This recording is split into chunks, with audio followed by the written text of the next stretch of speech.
It was yet another day of pride for Kenyans as they continued to realize the American dream as well as add another mark to the American heritage. With optimism and skepticism, on Sunday, November 1, 2009, Kenyan Catholics, accompanied by their fellow African brethren, flocked the St. John the Evangelist Church in the city of Swahili Mass to celebrate the 10th anniversary since the inception of the Swahili Mass in the Archdiocese.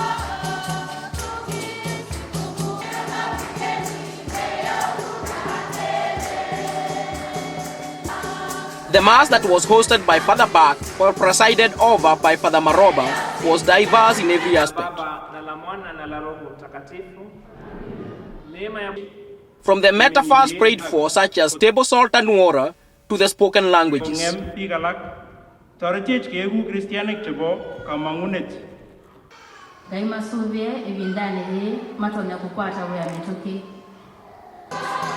Perhaps one prayer got more eminence than the others.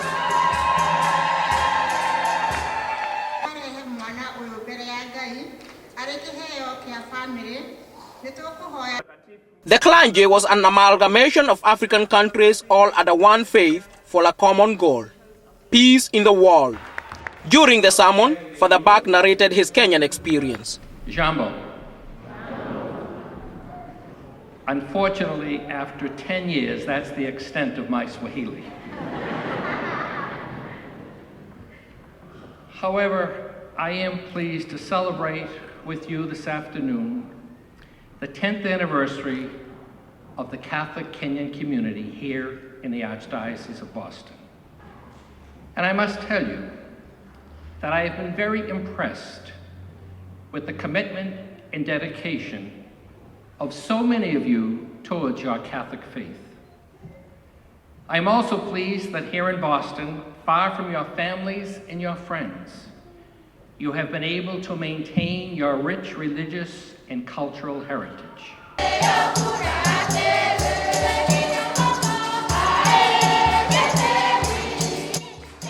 The anniversary celebration Mass that coincided with the All Saints' Day was characterized by song and dance as a Ugandan choir solemnized the mood to serve each other in your name, in truth and charity.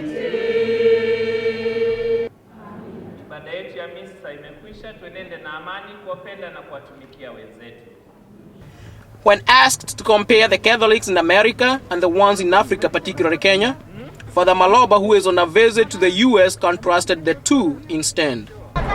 Everybody lives within a certain socio-cultural setting, and that and economic as well, and that brings with it so many challenges. For the young people here, the onus is on their parents really to ensure that they maintain their roots while at the same time remaining open to the environment in which they find themselves.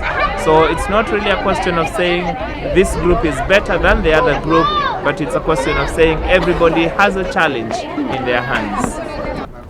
Sentiments shared by his colleague and patron priest Father Komu. It is a little bit difficult to be able to compare this because the setting and everything is totally different. Contrary to the popular tradition of the special and invited guests, the Kenyan ambassador to the US, Rateng Ogego, a Catholic faithful, mingled and dined freely with the flock, virtually unnoticed. After Chakula cha Roho, came time for Chakula cha Mwili. Nowhere else was the spirit of African hospitality and generosity portrayed better than here. The curtain was raised by the young angels in a bread of Kenyan and American loyalty.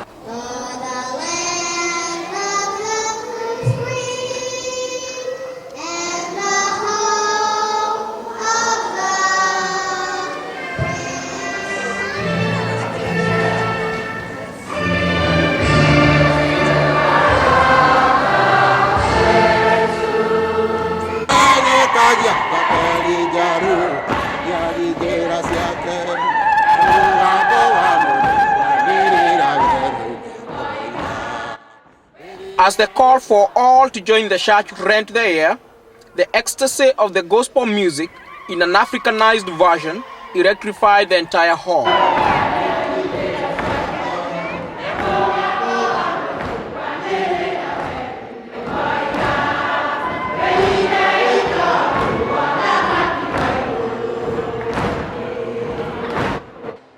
When he took the podium, the Kenyan ambassador to the US had a strong message for the Kenyans in Boston, a charge to the clergy, as well as a critic to the tribalists. We must be grateful to this country and for the space and opportunities that are given you, and do not abuse it and don't take it for granted.